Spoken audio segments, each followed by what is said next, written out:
So welcome back to the Thursday evening Vimalakirti Sutra lecture, and for those on YouTube, in our new location. So dramatically larger than our old space. So we're on chapter 7 of the Vimalakirti, and specifically at this stage,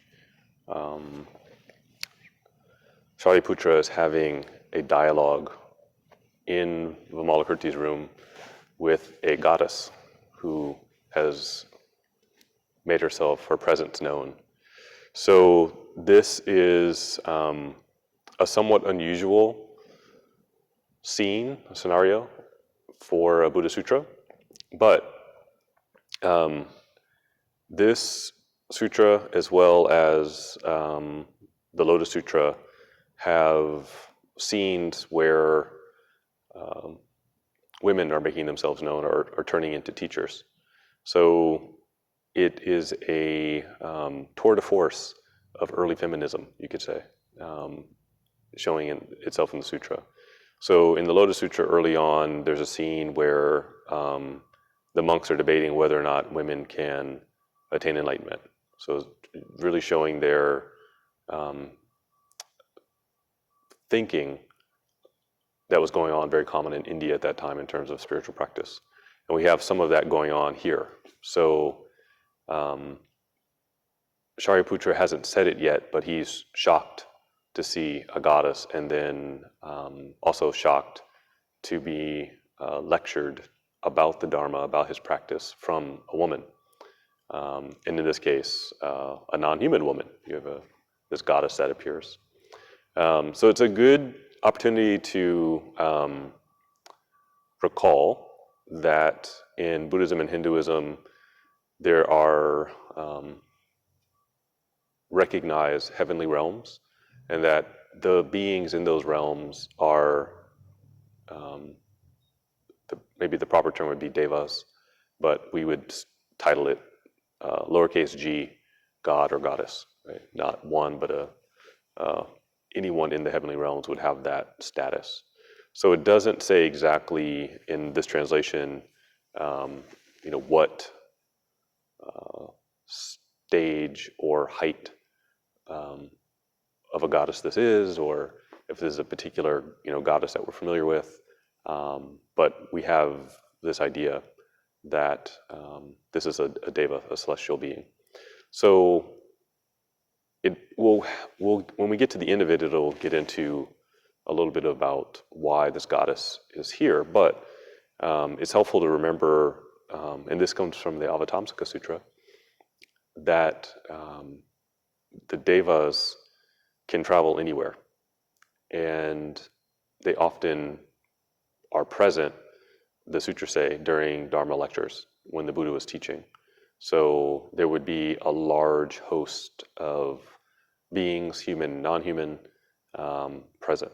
So many times when the sutras start, it lists off who was there, and it'll sometimes sort of just quickly say, by name, these monks, these lay people, and then gods, goddesses, dragons, and goes through a long list of everyone who's present.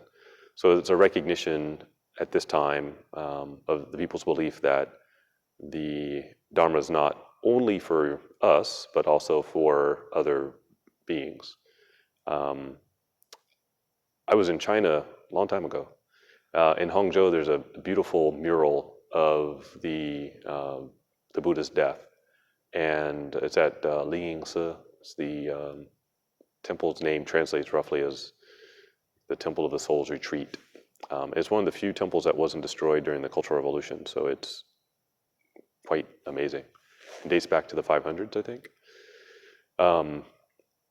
They have this wonderful mural of the Buddha lying down, deceased, and all the monks and nuns weeping, and around the Buddha, are these monks that you often hear about in the sutras, and then you see other people, and then you get out from that, and then you see the gods and goddesses and celestial beings, and then even the animals have come, right, to weep.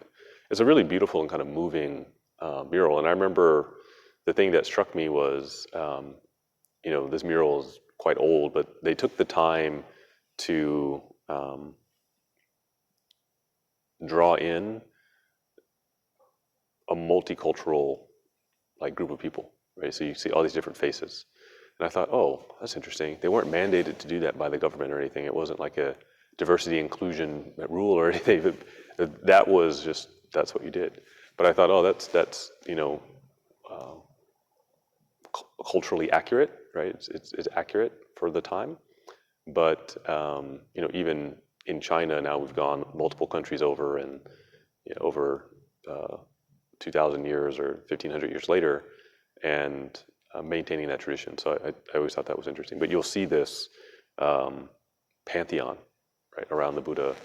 And sometimes you'll see this also then reflected in temple art. So when you go into the temple, a multitude of statuary representing the scenes that we see in the sutra.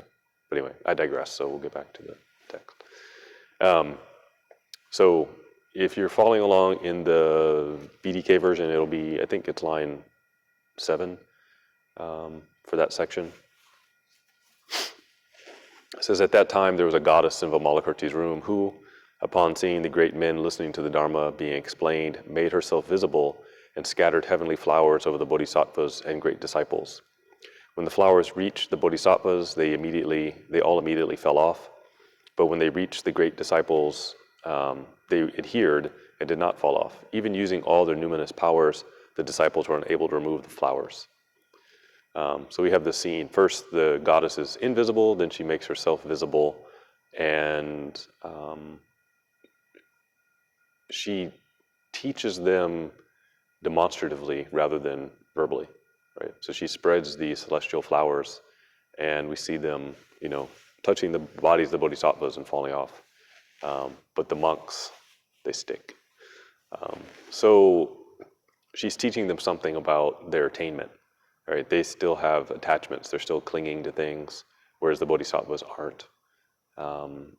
And rather than point it out, she demonstrates it, right? So they're sitting there going, I'm very high and I'm nearly enlightened. Hope no one sees this flower sticking to me. What does it mean? So if you remember the beginning part of the sutra, it starts off in a garden.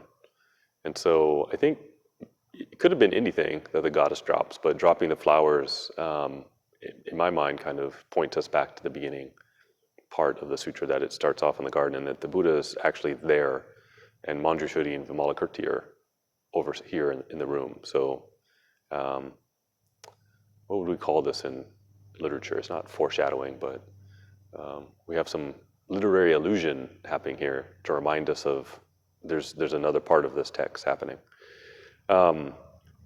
It's also there to address issues, right? This is a very,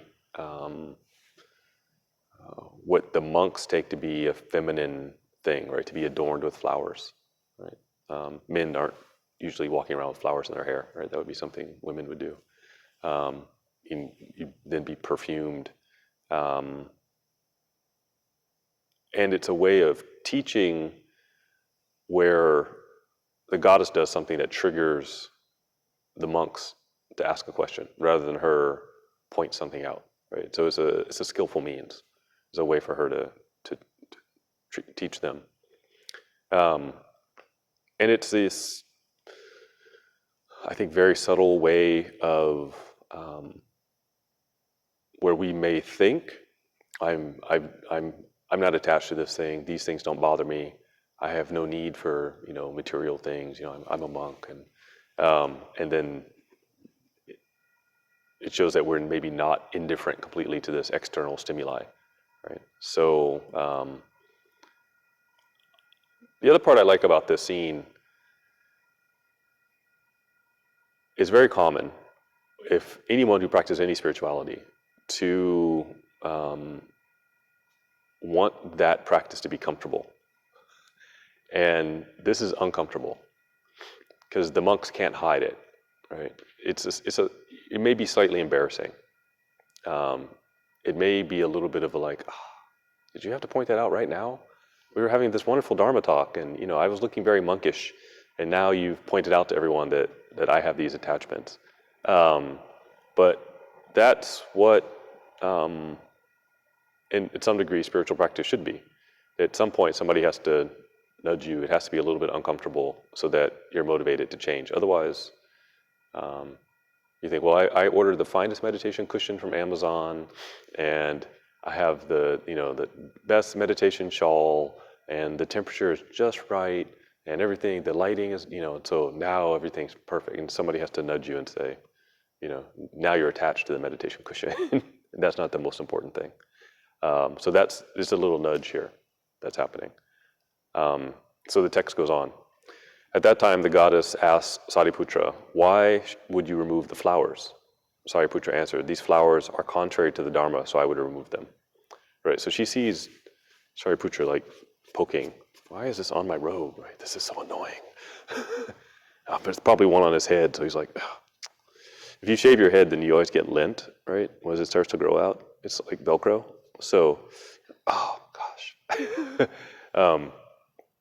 So here's Vimalakirti saying this. So the goddess says, "Do not say that the flowers are contrary to the Dharma. Why? These flowers are without discrimination. Sir, it is you who are generating discriminative thoughts. If one who has left home in the Buddha Dharma has discrimination, that is contrary to the Dharma. If such a one is without discrimination, this is in accord with the Dharma." So she's pointing out, you're wearing the robes, you've left home. Outwardly, you manifest that you're practicing, but the fact that the flowers are clinging to you shows that you're not doing it exactly right? There's something missing a little bit in your practice, but also, more importantly, in your conception of what practice is, right? So Sariputra is like, this is contrary to the Dharma. And she's like, no, this is a great way to be taught. It's an educational, it's a teaching moment. In that way, it is the Dharma, right? He's only concerned about I shouldn't be adorned, right? Monks are not supposed to be adorned. You're not in your robes with, diamond bezel Rolex and gold teeth and this kind of thing. Hat to the side, gold chains or something. You're not adorned. So he's thinking this is an adornment, right? When she's saying actually it's a skillful means of teaching. And to see it the wrong way is the block is in the mind, right? It's you that are making the discrimination. You're saying this is correct, that's not correct. That's the obstacle, not the flowers themselves. The robes alone, the fact that you left home, do not impart immediately some attainment, right? So this is her commentary. Without that attachment, the flowers fall. So it's the attachment that's the problem. So look at the bodhisattvas, to whom the flowers do not adhere. This is because they have eradicated all discriminative thoughts. Right? The bodhisattvas see everyone equally. The bodhisattvas don't play favorites. The bodhisattvas don't see something as contrary to the Dharma or something else. Right? They see everything as a potential teaching, everything as a potential way, and in that way, nothing is turned away from. And we see this in the beginning of the Vimalakirti Sutra, where it says Vimalakirti goes everywhere. Right? He goes and talks to the retired scholars. He goes and he talks to business people. He is seen in the drinking house. He's seen in the pleasure house. Right? He goes everywhere, but everywhere he goes, he's the same. Right? So we would say, like, let's say he goes to the nightclub, but the scent or the stink of the nightclub doesn't follow him home. Right? He's not caught up in it. He goes there, he maybe has business or he has someone to talk to, he talks to them and he leaves. He's not like, oh, who's on stage tonight? This is it, Vimalakirti. So this is the same, right? You can go anywhere, you can transform beings anywhere. You shouldn't, in fact, turn away from any place. You shouldn't say, well, that's not an appropriate place for me to go, or we shouldn't teach there, we shouldn't, teach those people. No, you should go everywhere. You should teach everyone. But you shouldn't get caught up in those places, right? You shouldn't get caught up in what they're doing. Right? So that's the difference.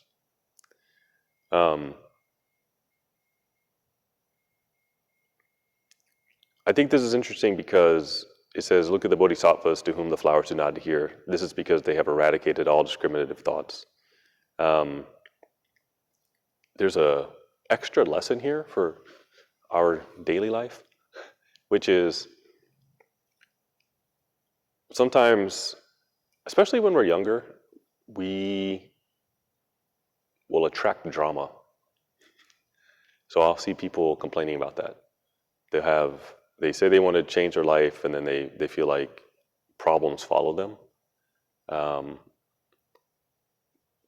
That stops when our behavior changes. When our interests change, then that circle of people with the drama then don't really want to be around us anymore. It happens naturally. Or they don't bring us a certain type of problem. Or they don't complain to us about a certain type of thing. People will naturally start to bring you more serious concerns.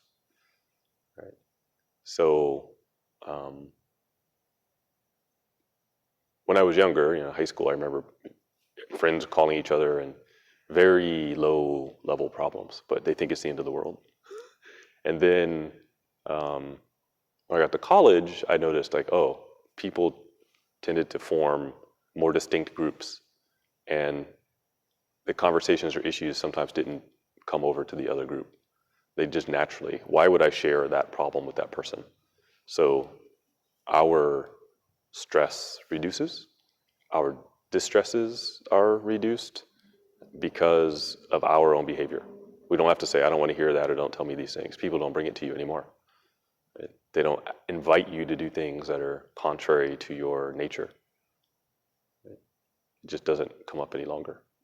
So by that, our stress decreases. Right? So when we don't get caught up in petty things, base things, when other people are spun up about things and we don't reflect that, oh yeah, really? Tell me about that. Oh my God, I can't believe it. When that's not our response, then they stop bringing it to us. And then it's opportunity for them to reflect on why they brought it up to begin with. And is it such a big deal to start with? So it happens sort of naturally. It takes a while, but you'll start to see that. So everyone's been alive long enough to have probably a certain group of friends is no longer your group of friends anymore. And there's a reason, right? Your life changed. And so that group doesn't invite you into those activities. Sometimes we may go, oh, that's too bad. Other times we'd be like, oh, I'm so glad I'm not involved in that anymore. Okay, so the text goes on. It says, for example, when a person is afraid, non-human beings are able to control him. Thus, since the disciples fear samsara, then forms, sounds, smells, tastes, and tangibles control you. None of the 5 desires can affect those who have transcended fear. Does this line sound familiar? Since the disciples fear samsara, then forms, sounds, smells, tastes, and tangibles control you. Let's look at the Heart Sutra. Therefore, in emptiness, there is no matter, no sensations, perceptions, mental formations, and consciousness. So what is the Heart Sutra? It's a distillation of a lot of sutras. But the more you study it, the more you'll recognize it elsewhere, and you'll have these aha moments. So we see the same language. I think this line's important because there's a lot of people that are concerned about this, depending on your life experience and cultural background and where you're from. It says, for example, when a person is afraid, non-human beings are able to control him. What's the basis of every horror movie? Fear, suspense, right? It would be, and there's an element of truth to that, right? If you're like, I'm not afraid of you, then the movie's over. But it's most often the fear that is the controlling factor, or creates the disturbance. And so when you don't have fear, you take away that power. So that's the biggest issue. So, and then secondarily, so that's like this really important tidbit thrown in. And then secondarily, it says, thus, since the disciples fear samsara, matter controls them. So this is going to be repeated subtly through this portion of the text.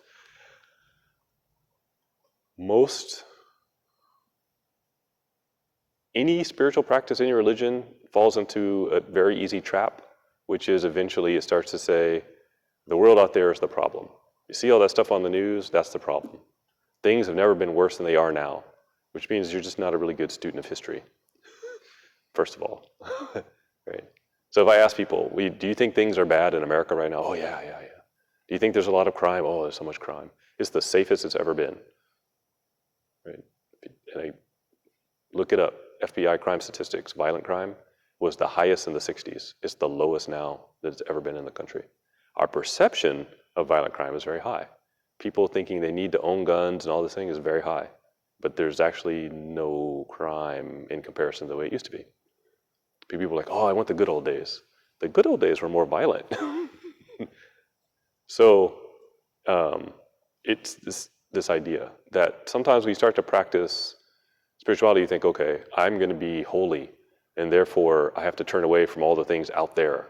The stuff out there is the problem. Those other people are the problem. As long as I stay away from them and I stay away from that, then I can get to where I want to be.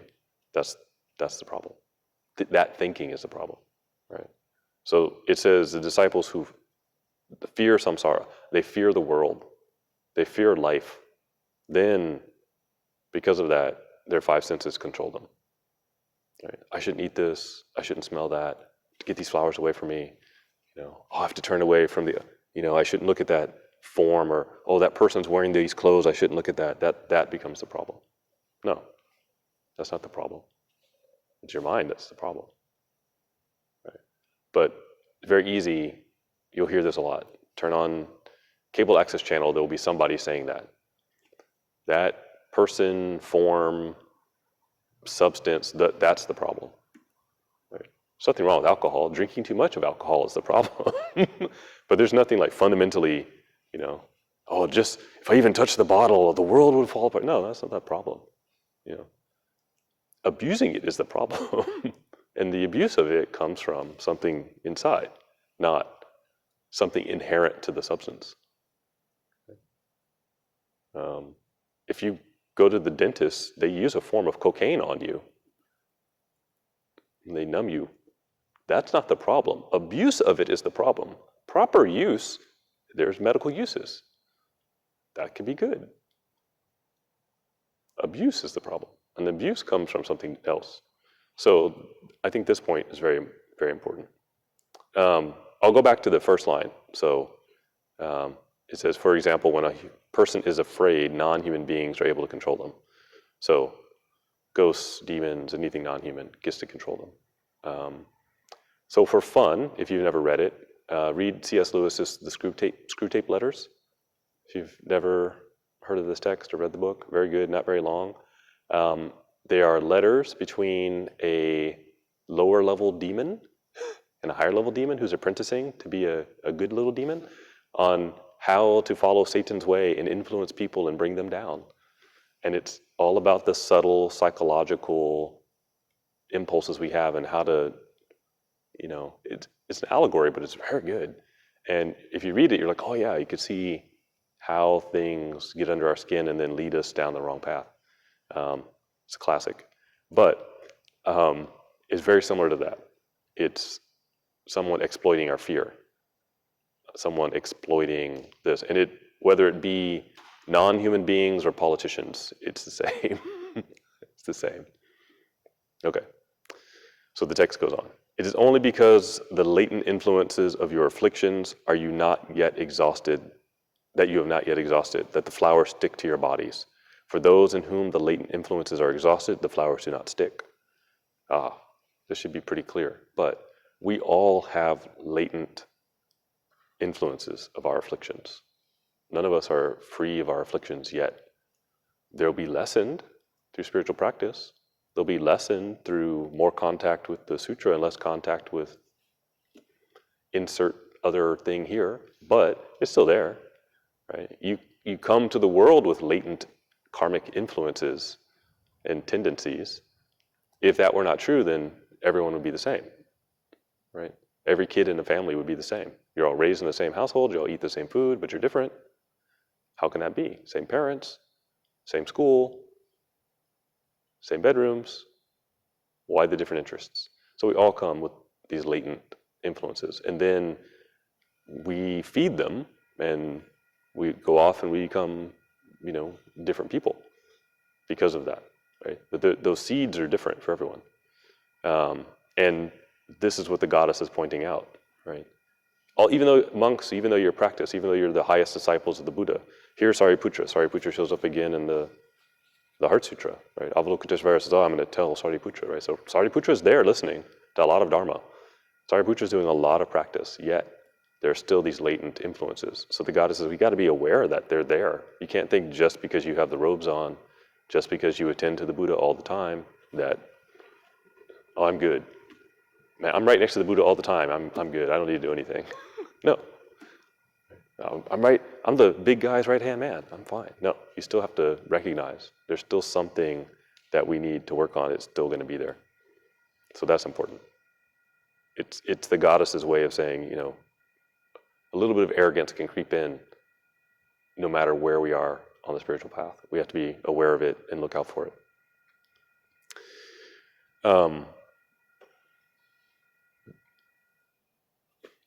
Pay attention to the next dialogue. We'll just jump. So it's line 9. Sariputra said, have you stayed in the room long? I have stayed in this room as long as you have been emancipated. How long have you stayed here? How long has it been since your emancipation? Sariputra was silent and did not answer. Sariputra is not yet emancipated, so he's asking the wrong question. The goddess said, what is your great wisdom that you remain silent? He answers, emancipation is not to be spoken of, and so I do not know what to say. The goddess said, speech and words are entirely the characteristics of emancipation. Why? Emancipation is neither internal, nor external, nor intermediate. Words are also neither internal, nor external, nor intermediate. A little bit cryptic, but I'm going to quote Kukai in response to this. Hopefully it'll be clearer. So Kukai writes, the Dharma is originally beyond words, yet without words it cannot be revealed. Suchness transcends the physical world, yet realization depends on it. Quoting Eijo Sensei's translation. So Shariputra tries to punt. Tell me about your emancipation. Oh, emancipation can never be spoken of. No, it has to be spoken of, otherwise how will we learn about it? So the Dharma originally is beyond space, time, words, text, translations, right? It transcends that. However, in order for us to understand it, you have to talk about it. You have to write it down. You have to give some form to it, whether it's English or Sanskrit or Chinese or Siddham, right? There has to be a medium of expression that we can understand. So as long as we understand that it's an intermediary, it's pointing towards the teaching, it's not the teaching itself, that's fine. But she's basically saying, I'm not going to let you get away with it that easy. You have to give me a real answer. And the other benefit of the conversation is that answer is for the benefit of everyone in the room, right? She's not just teaching Sariputra. She didn't just sprinkle flowers on Sariputra to embarrass him. She's doing it so that that younger monk in the back is going, oh, me too, crap. That's a good point, right? So it's for everyone's benefit. It's not just the two of them in a vacuum talking. So it continues. Therefore, Sariputra, the explanation of emancipation does not transcend words. Why? All dharmas have the characteristic of emancipation. All dharmas, so lowercase d dharmas, everything in the universe has a characteristic of emancipation, meaning you can find liberation in any activity. This is also kind of a, I guess, deep revelation, a lot of what Kukai writes about, that if you study Siddham, then you'll see the Buddha's teaching in all words, in all language. You'll see it in the call, the sound of the birds, in the sound of water flowing. You'll hear the Dharma. In the train, you hear the Dharma. Right? Rather than the bell of the train going by, can be the sound of awakening. So this is right. You just need to know where to look for it, how to look for it. Slow down. See every moment as, a beautiful teaching of the Dharma. Not that it has to be only here. Right? Oh no, the Dharma is only in that building over there. No, of course not. Of course not. And I think most evidently, of course not, right, within Shingon, because Kukai said, I'm choosing Koyasan as this very special place. The mountain is itself the mandala. Very clear. It's in nature. So if you go to Koyasan, inside the temple, people have experience. But what everybody says is when they walk around in nature, that's really when they feel something special.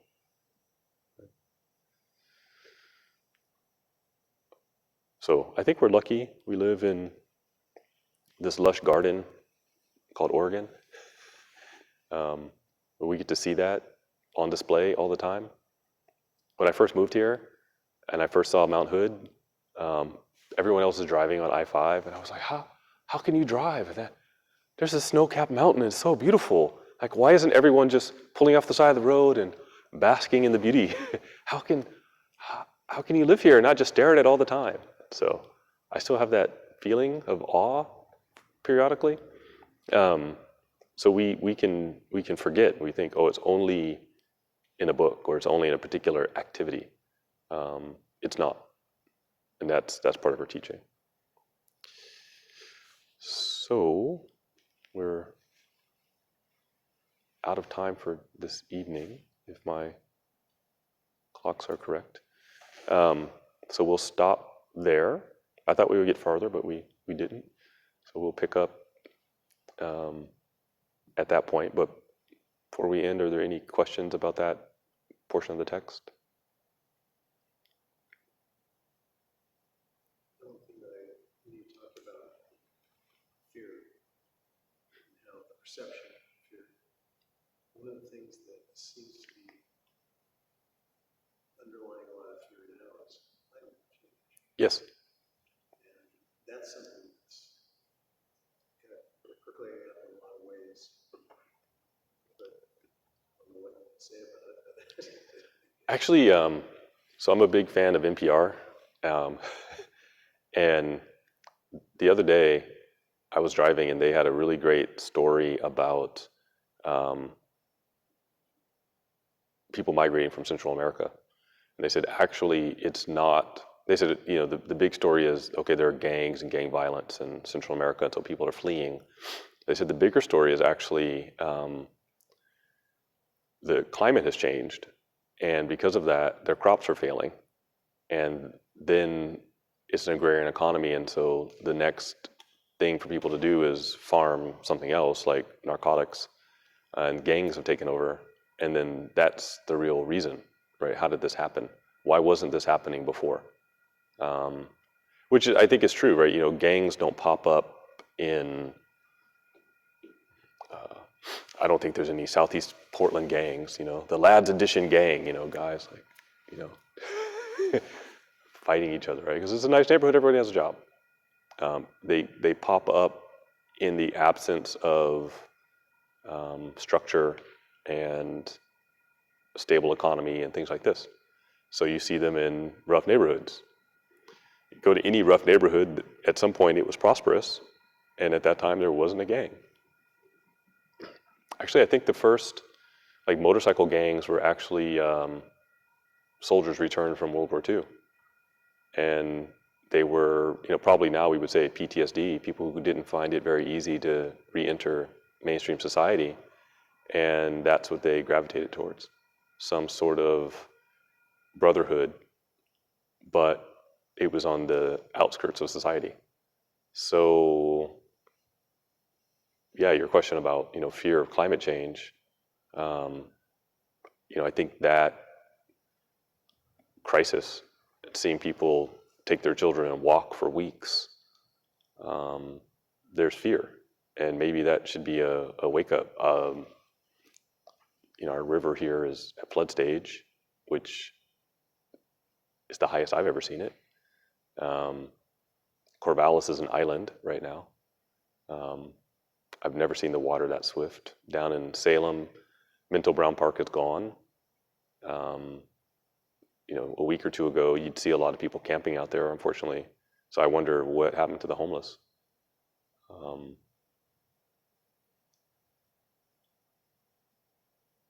And so, yeah, I'm sure there's a lot of fear, and it's a climate change issue. This is the 100-year flood, really. I purposely today drove up and kind of peeked at the Willamette River at different places along the way, and it's all the boat launches are like this. It's very unusual. So, it's very brown. Yes, very brown. Yeah. So we really don't need any more rain right now. But Nebraska is still underwater. There's another bomb cyclone. This is very unusual weather. So hopefully people stop covering their eyes and recognize it, and also recognize that it has significant impacts on people who are living closer to nature, or are more dependent, or don't have a very well-developed supply chain that can move food across the country and take care of it, right? It'll be a long time before, what's the biggest thing on the news? Oh, we may not have, French fries may be more expensive. Oh, I think we can work with that, I don't think many Americans are going to be like, let's walk with our children to a state where French fries are cheaper. That's not going to be the response. But instead of, I think very unfortunately, that crisis has been framed in such a way that no one's even considering people's real needs. They're debating walls and moats, and I'm sure next will be like, let's have a trebuchet. That'll be the next, dark age technology solution to a very modern problem that's not even addressing the real issue. So that's very unfortunate. I have a friend of mine who's driving across from Chicago to the West Coast Mhm. right now. And so she left on Tuesday from Chicago to St. Louis and drove across Kansas and then Colorado. And one day she went from rain to wind so hard she couldn't control her car to 86 degrees to a blizzard and 17-degree weather. Yeah. Yeah. That was yesterday. So today she's like, do I keep going? Yeah, no, it's, the United States does have some very unusual weather patterns that other countries don't have by virtue of the geography. Mountain ranges and the Gulf Coast and a lot of hot, humid air. So we have a tendency to have unusual Midwest weather. That's normal. But it's been pretty unusual.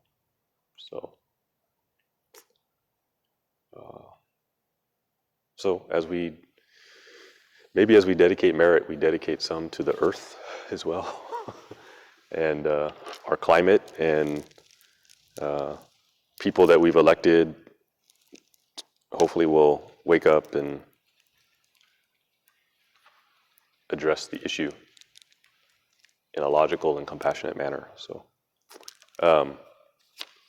unfortunately, this copy doesn't have the dedication of merit, so I'll just recite it, but if I can have your basho.